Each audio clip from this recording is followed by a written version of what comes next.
The interesting avenues of investigation have become so convoluted as to be almost impenetrable to newcomers. Indeed, at this point, if the 9/11 Truth Movement's goal is to continue to expand and reach new audiences, it needs to do so in new ways. People who have not yet been exposed to, or not yet been convinced by, the ample evidence of extreme physical anomalies on that day, from the controlled demolitions of the towers to the very unusual events at the Pentagon and in Pennsylvania. If people are not interested in that evidence, or even the evidence that has been thoroughly documented by people like Webster Tarpley about the drills that were going on at the exact same time as the events that they were representing, then what is another way to get people into this? Of course, the investigation into the physical anomalies of that day is still of prime importance, but the research into those physical anomalies has now become so voluminous, so convoluted and impenetrable to outsiders or newcomers to the movement, that the impression is given that only credentialed experts could possibly decipher what really happened on that day. Likewise, many other avenues of investigation have been exhaustively explored by painstaking researchers like Webster Tarpley, who has done some of the best research on the drills that were taking place on that day that simulated the very events that were happening in real time. But it seems to me that there is another avenue for investigation, one that's often overlooked, yet in fact is one of the easiest to understand at a basic level, and one that offers an extremely fruitful area of investigation. In fact, perhaps the base of all serious criminal investigations on events of this magnitude. People have often heard the refrain, "follow the money," and of course an event like this is absolutely no different, even if you were to believe the official fairy tale of what happened on 9/11. You would still have to admit that following the money is of prime importance. In fact, one of the most important things that we can do to try to unravel what really happened on that day. Unless, of course, you listen to the 9/11 Commission. Yes, of course, the 9/11 Commission says that, don't worry, go back to sleep. There's nothing interesting to look at if you're interested in the financing of 9/11. Here's a quote directly from Chapter 5 of the 9/11 Commission report. Quote, "To date, the U.S. government has not been able to determine the origin of the money used for the 9/11 attacks. Ultimately, the question is of little practical significance. Al-Qaeda had many avenues of funding. If a particular funding source had dried up, Al-Qaeda could have easily tapped a different source or diverted funds from another project to fund an operation that cost $400,000 to $500,000 over nearly 2 years." End quote. Yes, it's of very little practical significance where Al-Qaeda got the money for the attacks from, because Al-Qaeda could have gotten that money from many places, because Al-Qaeda has many different sources of funding, and since Al-Qaeda can get that money from many different sources, we don't have to investigate how Al-Qaeda got that money. Does anyone else get the impression that perhaps the 9/11 Commission report had come to certain conclusions about who did finance the attacks before the report was even written? Yes, I thought so. Well, let's explore some of the very troubling issues related to the 9/11 financing and hopefully, ultimately, come to a better understanding of how the attacks were perpetrated and by whom.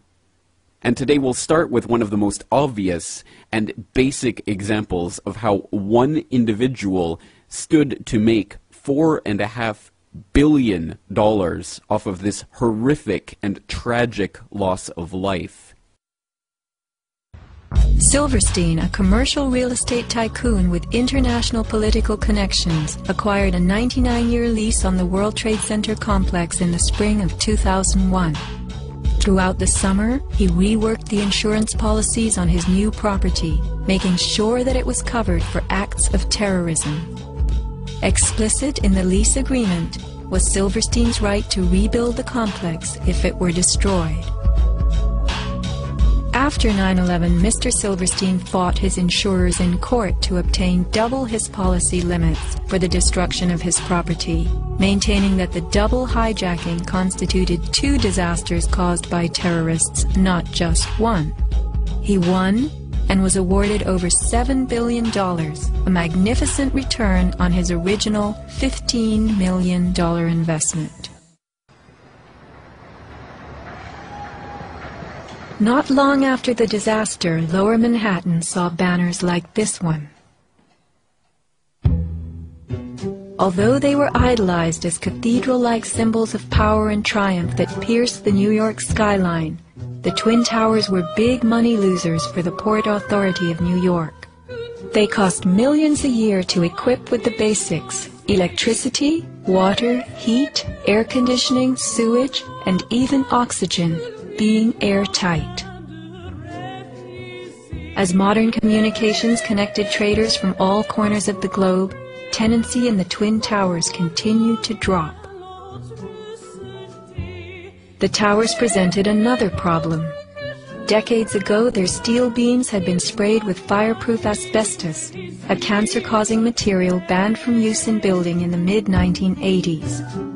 Although the World Trade Center complex was given several waivers, it was expected to clean up its act. But to remove the asbestos from every supporting beam in the Twin Towers would have been almost undoable. Quotes for this cleanup ran over $1 billion, and no insurance company was willing to bear the cost. An urban renewal project of unfathomable proportions. Given the tower's issues and problems, September 11th proved an unexpected bonanza. The Trade Center was built in the 1960s to revive a rundown area of New York, and 40 years later, urban renewal could again take place. 2 white elephants were removed, and a brand new complex is in the works. The full height of the new Freedom Tower will soar to 1,776 feet.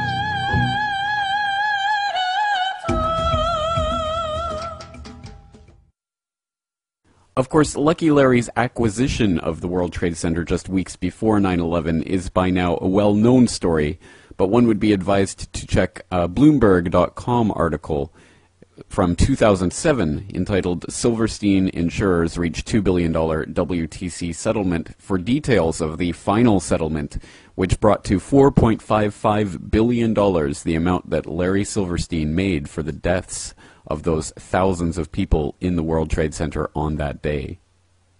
As I say, that story is fairly well known, but another story which is not so well known comes from a report from the Populist Party, populistamerica.com, from April 5th, 2007, Giuliani versus the Firefighters. This article reads in part, quote, Giuliani's cult hero status went untarnished and unchallenged until he decided to decline an invitation to the International Association for Firefighters Forum, open to all presidential candidates for Q&A.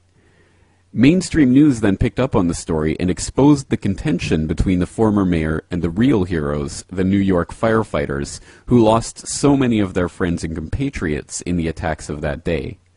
All was not well in Oz, and finally someone had alluded to the mask shadowing the truth. A great rift exists between Giuliani and the one group America assumes to be his staunchest allies. What did Giuliani do that so outraged the firefighters and their families that they would still hold such a grudge against him 5 years later?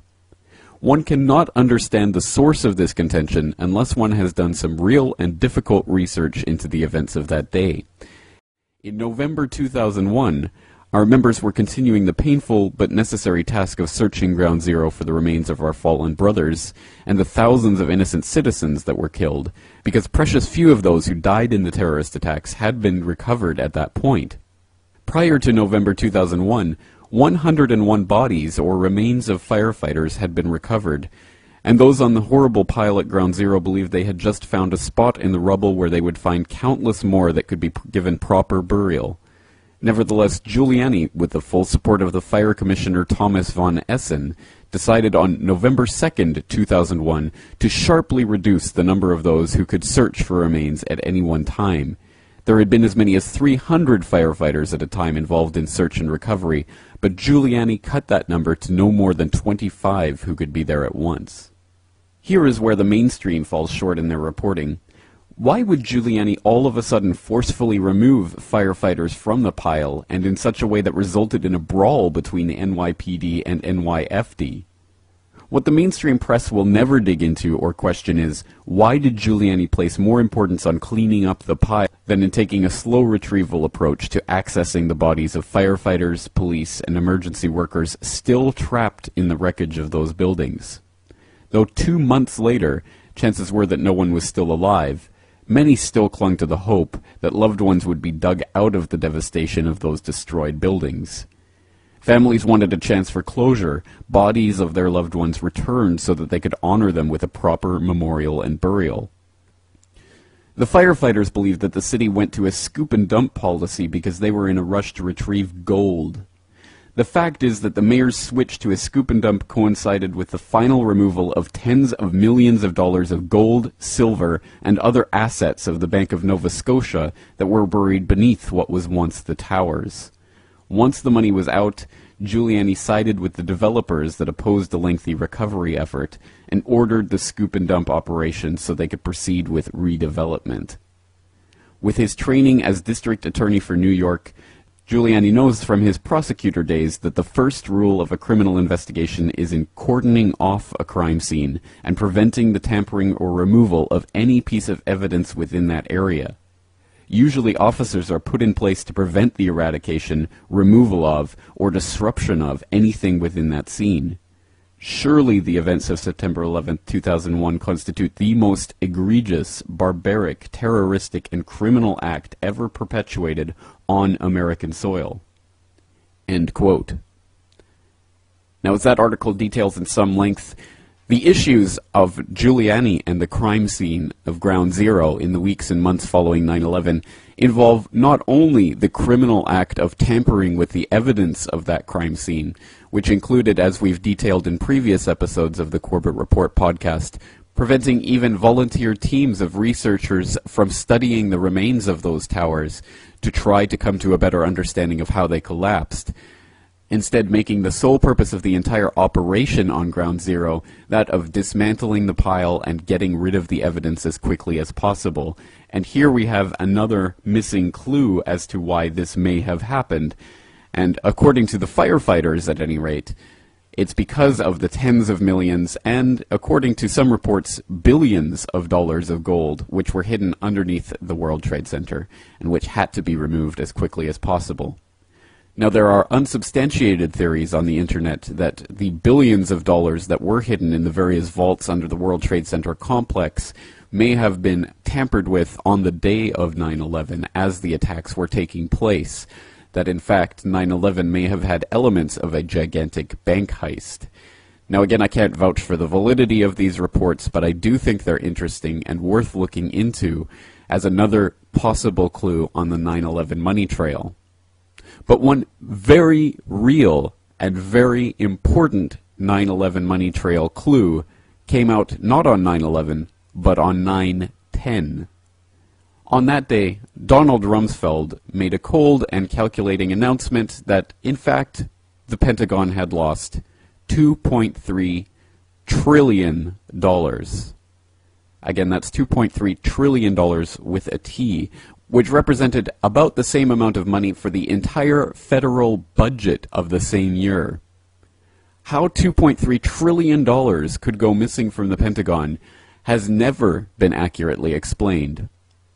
To get more details of this story, let's listen to the following news report. Pentagon. The day before 9/11, Secretary of Defense Donald Rumsfeld declared war, not on foreign terrorists. The adversary is closer to home. It's the Pentagon bureaucracy. He said money wasted by the military poses a serious threat. In fact, it could be said that it's a matter of life and death. Rumsfeld promised change, but the next day, the world changed. And in the rush to fund the war on terrorism, the war on waste seems to have been forgotten. My 03 budget calls for more than $48 billion in new defense spending. More money for the Pentagon when its own auditors admit the military cannot account for 25% of what it already spends. According to some estimates, we cannot track $2.3 trillion in transactions. $2.3 trillion, with a T. That's $8,000 for every man, woman, and child in America. To understand how the Pentagon can lose track of trillions, consider the case of one military accountant who tried to find out what happened to a mere $300 million. We know it's gone, but we don't know what they spent it on. Jim Minery, a former Marine turned whistleblower, is risking his job by speaking out for the first time about the millions he noticed were missing from one defense agency's balance sheets. Minery tried to follow the money trail, even crisscrossing the country looking for records. The director looked at me and he says, "Why do you care about this stuff?" It took me aback, you know. My supervisor asked me why I care about doing a good job. So. He was reassigned and says officials then covered up the problem by just writing it off. They got to cover it up. That's where the corruption comes in. They've got to cover up the fact that they can't do the job. The Pentagon's Inspector General partially substantiated several of Minery's allegations, but could not prove officials tried to manipulate the financial statements. 20 years ago, Pentagon employee Franklin C. Spinney made headlines exposing what he calls the accounting games.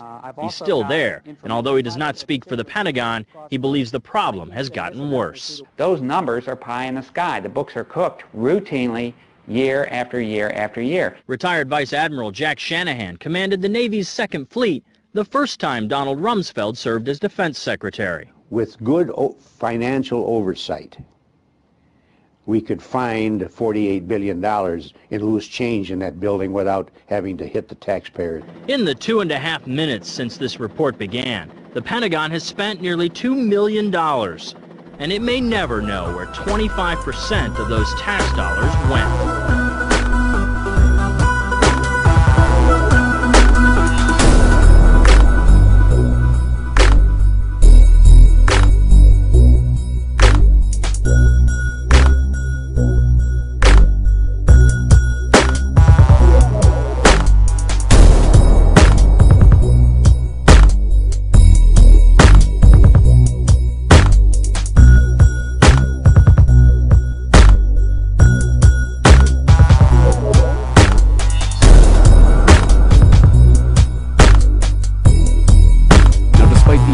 Incredible nature of that admission, $2.3 trillion simply missing from the Pentagon, announced casually the day before 9/11. It was never followed up on in the controlled corporate media, who had other agendas to cover after, of course, the events of that day. One brief bright ray of hope occurred in 2005 when Representative Cynthia McKinney grilled Donald Rumsfeld during the House hearings on the 2006 budget for the U.S. Department of Defense. Let's listen to McKinney as she questions Rumsfeld on the missing trillions and hear Rumsfeld's pathetic response. I thank the gentleman, the gentlelady from Georgia, Ms. McKinney. Oh, thank you, Mr. Chairman. Mr. Secretary, I watched President Bush deliver a moving speech at the United Nations in September 2003, in which he mentioned the crisis of the sex trade. The President called for the punishment of those involved in this horrible business. But at the very moment of that speech, DynCorp was exposed for having been involved in the buying and selling of young women and children. While all of this was going on, DynCorp kept the Pentagon contract to administer the smallpox and anthrax vaccines and is now working on a plague vaccine through the Joint Vaccine Acquisition Program. Mr. Secretary, is it policy of the U.S. government to reward companies that traffic in women and little girls? That's my first question. My second question, Mr. Secretary, according to the Comptroller General of the United States, there are serious financial management problems at the Pentagon, to which Mr. Cooper alluded. Fiscal year 1999, $2.3 trillion missing. Fiscal year 2000, $1.1 trillion missing. And DOD is the #1 reason why the government can't balance its checkbook. The Pentagon has claimed year after year that the reason it can't account for the money is because its computers don't communicate with each other. My second question, Mr. Secretary, is who has the contracts today to make those systems communicate with each other? How long have they had those contracts? and how much have the taxpayers paid for them? Finally, Mr. Secretary, after the last hearing, I thought that my office was promised a written response to my question regarding the 4 war games on September 11th. I have not yet received that response, but would like for you to respond to the questions that I've put to you today, and then I do expect the written response to my previous question, hopefully by the end of the week. Thank you, Representative. First, the answer to your first question is no, absolutely not. The policy of the United States government is clear, unambiguous, and opposed to the activities that you described. The second question. Well, how do you explain the fact that DynCorp and its successor companies have received and continue to receive government contracts? I would have to go and find the facts, but there are laws and rules and regulations with respect to government contracts, and there are times that corporations do things they should not do, in which case they tend to be suspended for some period. There are times then that under the laws and the rules and regulations passed by the Congress and implemented by the executive branch, that corporations can get off of out of the penalty box, if you will, and be permitted to engage in contracts with the government. They're not generally not barred in perpetuity. This company was never in the penalty box. If you could proceed to my second question, please. The second question,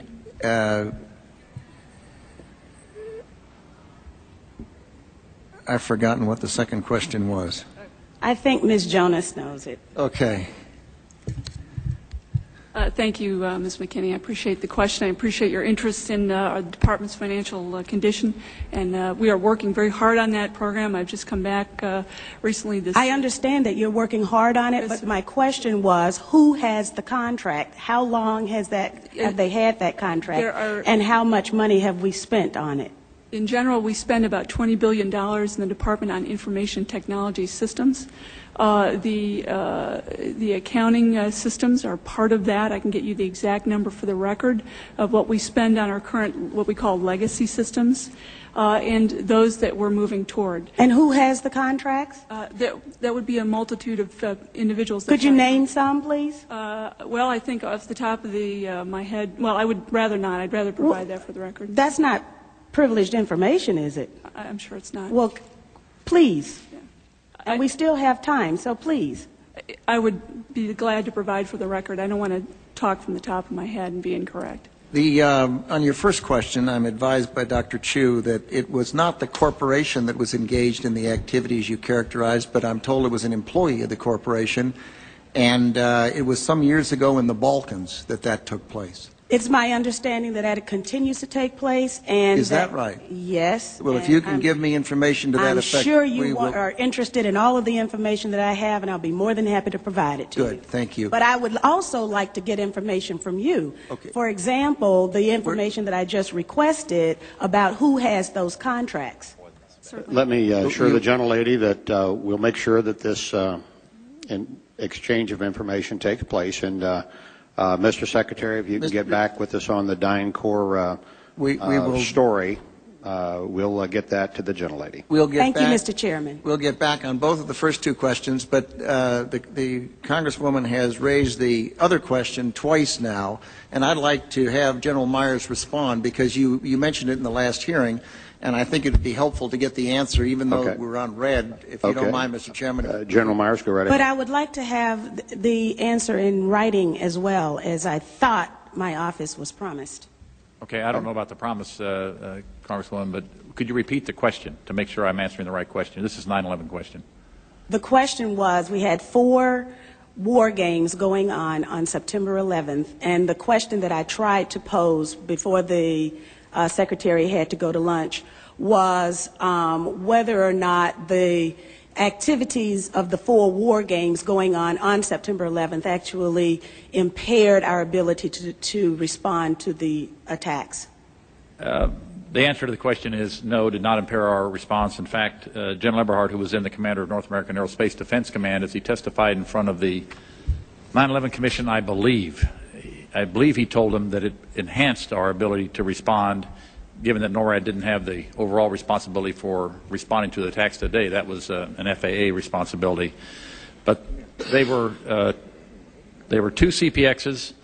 There was one Department of Justice exercise that didn't have anything to do with the other three, and there was an actual operation ongoing because there was some Russian bomber activity up near Alaska. So let me ask you this then. Who was in charge of managing those war games? And General, why don't you give the best answer you can here in a short period of time, and we'll. The gentlelady wants to get a written answer anyway, and then we can move on to other folks. The important thing to realize is North American Aerospace Defense Command was responsible. These are command post exercises. What that means is all the battle positions that are normally not filled are indeed filled. So it was an easy transition from an exercise into a real-world situation. It actually enhanced the response. Otherwise, it would take somewhere between 30 minutes and a couple of hours to fill those positions, those battle spaces, with the right staff officers. Mr. Chairman, begging your indulgence, was September 11th declared a National Security Special Event Day? I'd have to look back. I do not know. You mean after the fact or before the No, because of the activities going on that had been scheduled at the United Nations that day. I'd have to go back and check. Don't know. Thank you. Okay. I thank the gentlelady. The chair would ask the gentleman from South Carolina to indulge us in that I should have called on Mr. Marshall here in the regular order and missed him, and the gentleman was here. So, if that is that okay, Mr. Wilson, we'll recognize the gentleman from Georgia, Mr. Marshall. Thank you, Mr. Chairman, and I appreciate Mr. Wilson's indulgence. Well, you're going to owe him. Probably not very much. When they analyzed the stock market after 9/11, the CIA discovered a massive shorting of airline stocks. When the stocks hit bottom on 9/12, somebody made a fortune. I gotta be honest with you. When the September 11th situation happened, I didn't know that. And I must say, I wanna say this because I want to take it lightly. It's not a light situation. It's a devastating act. It was really a bad thing. It was one of the worst things I've seen in my lifetime, you know. But I will tell you, and every trader will tell you, who was not in that building and who was buying gold and who owned gold and silver, that when it happened, the first thing you thought about was, well, how much is gold up? The first thing that came to mind was, my God, gold must be exploding. Fortunately for us, all our clients were in gold. So when it went up, they all doubled their money. Everybody doubled their money. It was a blessing in disguise. Devastating, crushing, heart-shattering, but on a financial sense, for my clients that were in the market, they all made money. Now, I wasn't looking for this type of help. But it happened. When the U.S. bombed Iraq back in 1991, the price of oil went from $13 to $40 a barrel, for Christ's sake. Now, we couldn't wait for the bomb to start raining down on Saddam Hussein.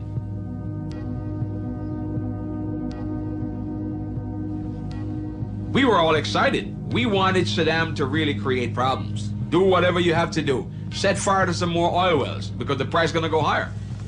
Every broker was chanting that. There was not a broker that I know of that wasn't excited about that. This was a disaster. This was something that was, you know, catastrophe happening, bombing, wars. In devastation, there is opportunity. Opportunity, opportunity, opportunity, opportunity, opportunity. A put option is a bet that a stock price is going to fall. If one were to put a single put option contract on American Airlines at $30 a share and the stock fell to $18, one could purchase 100 shares at $18 and immediately sell them for $30, netting a profit of $12 a share. This is exactly what happened on a far larger scale with many companies around the world on 9/11. The levels of options purchased the week of 9/11 were more than 6 times higher than normal. A former member of the German parliament, then responsible for oversight of the German Secret Service, estimated that profits by insider traders were $15 billion. Wall Street analyst Phil Erlinger was the first to spot the suspicious trades. What I see is prior knowledge. You can call it conspiracy. It's my opinion that somebody knew ahead of time that 9/11 was going to happen, and they made bets to take advantage of it. And these bets weren't just normal run-of-the-day bets. They were far in excess of what we would call normal activity. Put options set to expire on September 30th, 2001, were bought on August 6, 2001, or earlier, at the Chicago Board Options Exchange. These put options were basically a bet that the stock would plummet. When it did, the people who purchased those put options made a lot of money. Thousands of put stock options were bought on United and American Airlines immediately prior to September 11th, 2001. On average, during the first weeks of September 2001, 27 put options were bought each day on Morgan Stanley, one of the World Trade Center's largest occupants. The total of its put options for the 3 days prior to the attacks was 2,157. Merrill Lynch, also in the WTC, saw 12,215 put stock options. That is 12 times its normal level.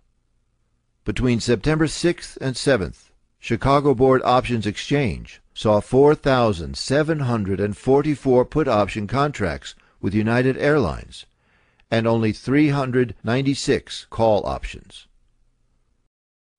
On September 10th, put options for American Airlines totaled 4,516 versus 748 call options.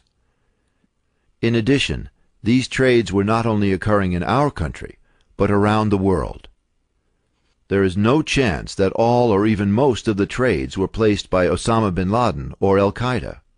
According to Fox News, CNN, and the BBC, insider trading reports were found in the USA, Germany, Britain, France, Canada, Japan, Monte Carlo, Switzerland, Hong Kong, Italy, Spain, Belgium, Luxembourg, and Singapore. The director of the CIA headed a firm that bought some of these put stock options. Until 1998, Buzzy Krongard headed United Airlines stock. Mr. Krongard was head of Bankers Trust until he resigned, and was promoted to CIA Executive Director by President Bush in March 2001. Buzzy Krongard purchased this stock, and our government did nothing about it. Deutsche Bank is also one of the 4 banks most used by the bin Laden family. Additionally, $2.5 million in put options on United and American Airlines went unclaimed. The German central bank president, Ernst Weltek, had a study conducted by his bank.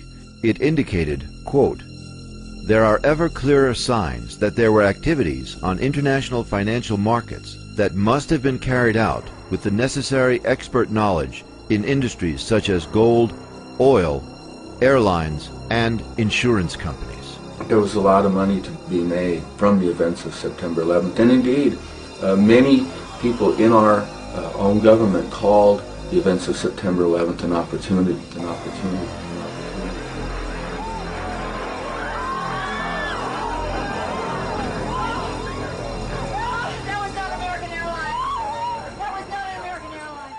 The firm used to place the put options on United Airlines stock was managed until 1998 by the man who is now the number 3 executive director position at the CIA. A.B. Buzzy Krongard became vice chairman of Bankers Trust when the 2 firms merged, and his new position was to oversee private client relationships. Krongard had a special hands-on relationship with some of the wealthiest people in the world in a specialized banking operation that Senator Carl Levin identified as being connected to the laundering of drug money. Bankers Trust was acquired by Deutsche Bank in 1999 to form the single largest bank in Europe. Before 9/11, Kevin Ingram, an executor for Bankers Trust Deutsche Bank, pled guilty to laundering money to finance terrorist operations for groups linked to Osama bin Laden. Deutsche Bank has been a favorite of the bin Laden family and was connected to the hijackers and their support network. Deutsche Bank had corresponding relationships with banks in Bahrain and Kuwait that served George W. Bush when he engaged in illegal insider trading of shares of his company Harkin Energy. Both banks, Kuwait Finance House and Faisal Islamic Bank of Bahrain, had dealt with Al-Qaeda and bin Laden. But when the Bush administration released its worldwide list of suspect financial institutions vowing to track down terrorist financing, neither bank was on the list. Mayo Shattuck III is a powerful force in the financial world. Head of the Alex Brown Deutsche Bank on 9/11, he had previously been involved in Enron, helping them conceal their massive debt, as well as involved in an insider trading scam involving Adnan Khashoggi's Genesis Intermedia immediately before 9/11. He was midway through a 3-year, $30 million contract as head of Alex Brown when the attacks came, and under his management, some of the illegal trades on United Airlines were placed. Mayo Shattuck has taken over Alex Brown operations in 1997 after Krongard had officially gone to the CIA in 1998. Mayo Shattuck III resigned on the day after 9/11.